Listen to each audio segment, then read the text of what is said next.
Dragon Ball Z Battle of Gods is one of the most important and popular movies in the Dragon Ball franchise. It's what brought back the legendary manga into animation after many years. But the movie we saw in theaters and at home was far from what it was originally conceptualized as. There is a whole lost film of what could have been Battle of Gods, which would have completely changed the trajectory of Dragon Ball we know today. So let's take a look back at the original plans for Battle of Gods. First, we need to know some context. Originally, Akira Toriyama was not involved with the production of the film. The movie was already in development around 2011. The movie script was handled by Yusuke Watanabe, who is also known for the screenplay of the live-action Attack on Titan film, while character designs were done by longtime animation supervisor Tadayoshi Yamamoto. It wasn't until 2011, during a visit to Tokyo, when Akira Toriyama was approached by his first editor, Kazuhiko Torishima, with the work-in-progress script for the new Dragon Ball film. Torishima was the man who discovered Toriyama in the first place, and they maintained a friendship through their entire life, with Torishima often having a hand in Dragon Ball productions like Dragon Ball Kai, even after the series ended. Toriyama was just supposed to look over and revise the script, giving some notes, but he ended up getting a lot more involved than originally planned, and changed nearly every aspect. As he explained, "At that time, I had no idea what it was, and when I asked Torishima-san what the scenario was for, I heard for the first time how it was going to be made into an animated movie." So what do we know of the original story prior to Akira Toriyama's involvement? Well, it was very different, but the core points were still there. The centerpieces of the story, the Super Saiyan God and the God of Destruction, were always part of the plans. But Beerus, whom we know now as a goofy, short-tempered, and lazy cat, was originally a much more evil and dastardly villain. His first design had him as a lizard-like being, some of which is left over in the film when we look at his bedroom. Tadayoshi Yamamoto explained, "Beerus originally had a lizard-like form, but at Toriyama Sensei's idea, he ultimately became an Egyptian-style cat character. In the film, his backstory involves having suggested the destruction of planet Vegeta to Frieza due to the Saiyans' disrespect, but the original connection to the Saiyans was much deeper. This lizard Beerus would have had the unique ability to plant evil in the hearts of people. Not only that, we would have gotten a huge lore change in that he would have been revealed to be the reason why the Saiyans were the evil, destructive race that we know them as. This idea is reflected in his name. He was always known as Beerus, or Beerusu, but his name was actually supposed to come from virus. When Toriyama looked over this scenario, he thought it actually came from beer instead, a naming scheme he would carry over to the gods going forward, such as Whiskey for Whis, whom Toriyama named himself. Although Yamamoto has mentioned that Whis was indeed part of the original story, we don't actually know what his role nor design was like at all, but Toriyama has mentioned that he wanted to make someone handsome. Toriyama himself said that he chose a cat because there are so many gods in my work. I thought I'd make him a cat. Speaking of feline gods, I went with an Egypt-esque costume. It gives off a bit of an ominous air, and I'm really pleased with it. Speaking of Egyptian inspirations, this isn't explicitly said, but you can see some resemblance between Whis and the Egyptian god Osiris, or if you're a Yu-Gi-Oh fan, Osiris no Tenkuryu! Don't they kinda look like Anubis and Osiris together? Toriyama also commented that the God of Destruction was modeled on the 14-year-old cat currently living with us. It's called a Cornish Rex. It's a bit of a rare breed. So instead of the hangry cat who oversleeps, we almost got a space lizard who turns people to the dark side. The Super Saiyan God was also part of this draft, but in a much different shape. Goku's new form was supposed to be something that surpassed everything seen before, so Tadayoshi Yamamoto thought it should be an over-the-top design, even more macho than before. Goku would have become more buff, gained a cape, and would have grown hair, somewhere between Super Saiyan 3 and Super Saiyan 4. Basically, Super Saiyan God meets Mr. Universe, I guess? Yamamoto recalled, "It was a being that surpassed everything, so I drew a character more built than Super Saiyan with a cape." But then Toriyama Sensei sent back illustrations with a completely different feel. I suggested the bulkier version again, and he told me that it was wrong. So the translation to this is, Toriyama looked at the jacked up Goku and said, "Absolutely not." Toriyama's changes align with his design philosophy of making things simpler after they become complicated. For example, Frieza's forms before his final one are much more over the top in comparison to his slim and elegant state, explaining that he took Super Saiyan, which he had made more and more flashy up until Super Saiyan 3, and paring it down to its absolute limit, making a form that wouldn't seem all that strong at first glance. I can picture the camera panning up from his boots, the cape blowing in the wind, maybe made up of ki, his golden hair flying with the aura. All of that on top of the more jacked up Goku. Honestly, kind of an insane idea for the first new form in many years, but I don't know, do you think it would have worked? As for the setting, it was not supposed to take place during Bulma's birthday party, but instead during Android 18 and Krillin's wedding. This is a little weird, and it has some strange implications. According to the Daizenshu databook, Krillin and 18's wedding took place on age 770, and Marin was born a year later. The Battle of Gods we know now takes place on age 778. This could mean that at one point, Battle of Gods took place during the 7 years of peace between the Cell Arc and the Buu Arc, since according to Watanabe, the plot relied on Goku not being on Earth. If it did take place during this time, then Goku would have been dead, and they would have had to find a way to bring him back to Earth. Toriyama was also asked why he specifically chose the time period of the movie, saying that he wanted to show everyone at their maximum strength, but not when they're too old like at the end of the manga, which sounds to me like he may have changed the time period. This is just speculation, but it would make sense from Toei's perspective to have a movie take place around the original manga's more popular time period, to capitalize on that nostalgia. But with that being said,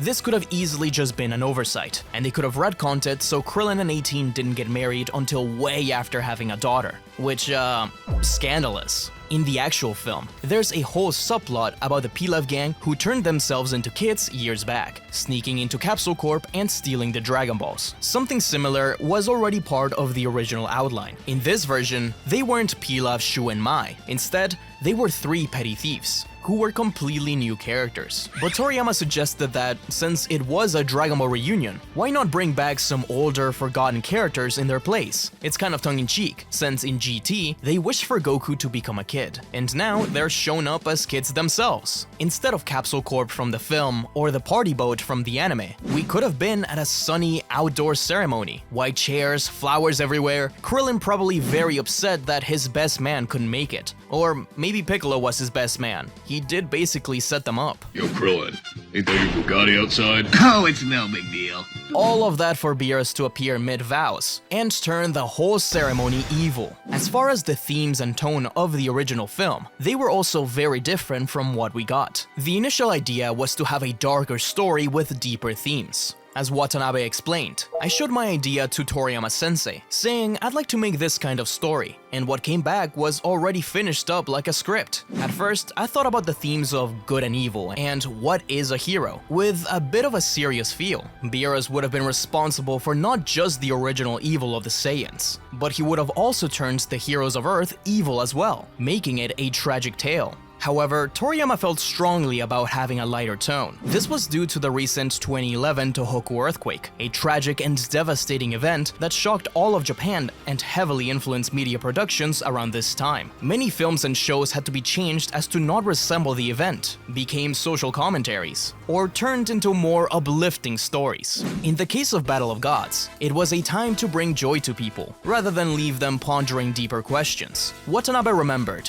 Toriyama-sensei felt strongly that, since the earthquake, he wanted it to be a positive, forward-looking story of friendship. Toriyama also specified that, because of the earthquake, he didn't want any scenes of citywide panic nor destruction. You'll notice that in the final film, although the fight begins in West City, not a single building is damaged during the fight. It's obvious that Toriyama felt strongly about this, and in fact, he drew 2 illustrations in support of the victims of the earthquake, and one of the final Spirit Bomb scene with Mr. Satan, with a message of sharing a Genki Dama with everyone, and a video which collected and donated all proceeds to those affected. As far as the idea of what it means to be a hero, Toriyama has spoken in the past about his disapproval of Toei's portrayal of Goku as a righteous hero, while subduing his more selfish ways, saying, I guess I couldn't quite get them to grasp the elements of poison that slips in and out of sight amongst the shadows. Alright, so what would the original Battle of Gods actually look like if we tried to stitch it all together? It's a little difficult because there's a lot of missing pieces, but picture this. The movie begins with Lizard Beerus, a sleek, evil space lizard, learning the prophecy of the Super Saiyan God. He wants to fight this warrior, so he checks in on Otherworld, where he finds Goku training at King Kai's. But this is clearly no Super Saiyan God.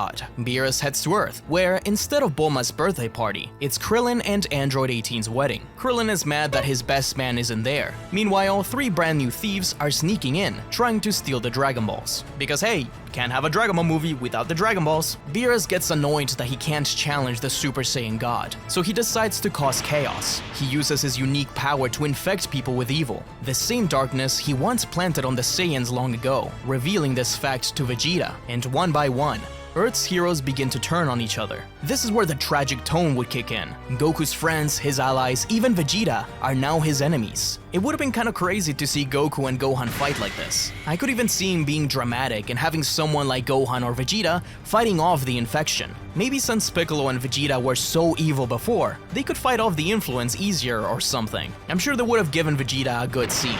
In this version, the big mystery is how they awaken the Super Saiyan God. Maybe the Dragon Balls themselves are the key, just like in the actual movie. Or maybe the desperate battle with his own friends forces Goku to reach that new level. Either way, this isn't the slim, calm Super Saiyan God we know. It's the overbuilt, caped version with long flowing hair. Armed with this new godly form, Goku fights to restore his friends' hearts and prove that strength isn't just about power, it's about using that power to protect others, even when they're turned against you. That ties into what the original script was aiming for, exploring what it means to be a hero, when winning doesn't just mean defeating the bad guy, but saving everyone you care about along the way. In the climax, Goku finally confronts Beerus, and since this is a Toei-only project, there's a good chance the finishing move would have been big and dramatic, and like nearly every Z movie before, would have ended with either the Spirit Bomb or a Kamehameha to the sun, dealer's choice. Maybe they go all out and do a Spirit Bomb into the sun.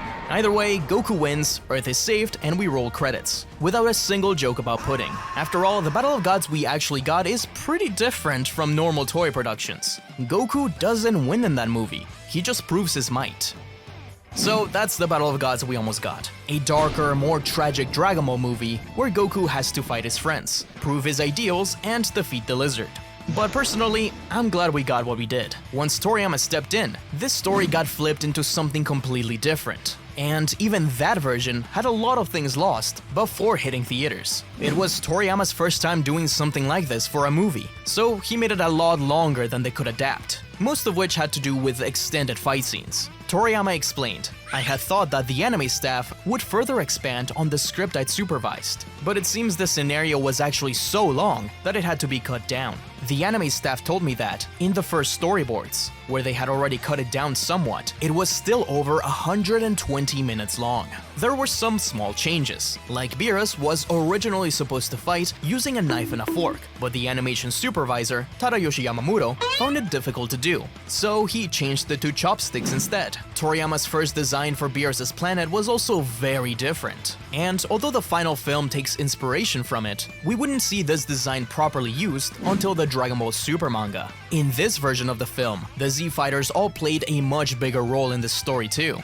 These scenes went as far as making it into storyboards before being cut out. Battle of Gods director Masahiro Hosoda mentioned that he wished that they could have kept more in, since all the Z-Fighters have their own fans, and thought that they continued training and got stronger. One specific scene Akira Toriyama mentioned as being cut was a moment when Goku had his back against the wall when fighting Beerus, and all of the Z-Fighters rushed in to help, despite the hopeless situation. Even Mr. Satan, which Toriyama said, "For fun, I made Mr. Satan say, 'I have a stomachache, so I'll protect everyone from here.'" Which is exactly the kind of bravery we should all aspire to. Just picture it.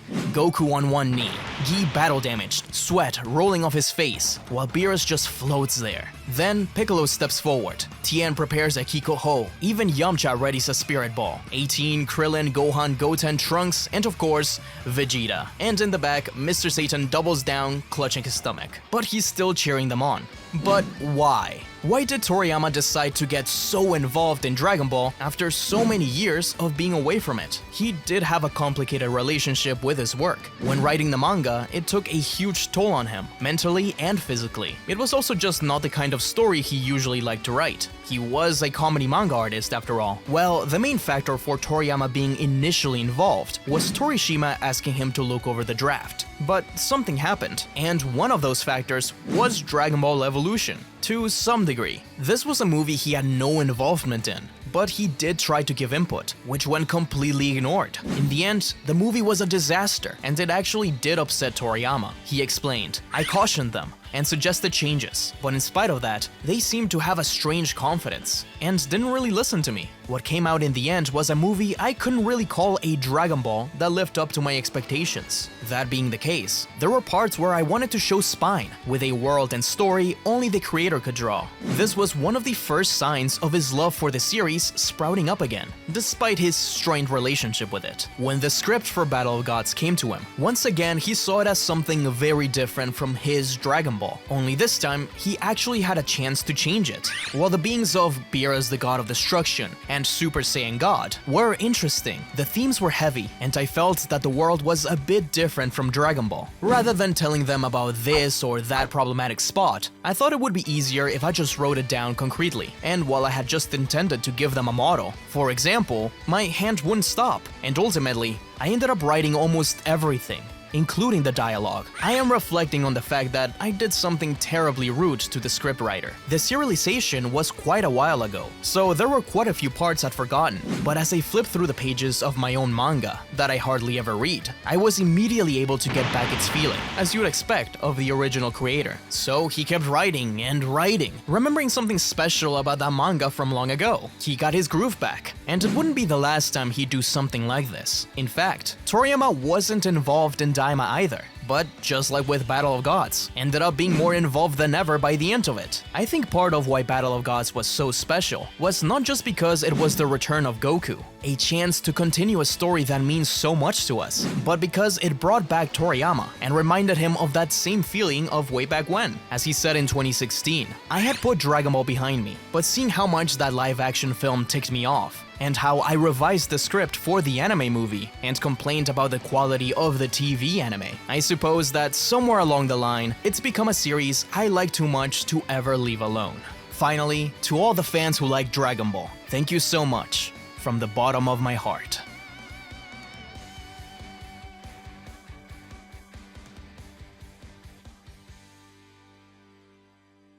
Thanks for watching, everyone. Be sure to hakai that subscribe button, and if you're looking for more deep dives into Dragon Ball, check out my video explaining the original plans for Dragon Ball GT.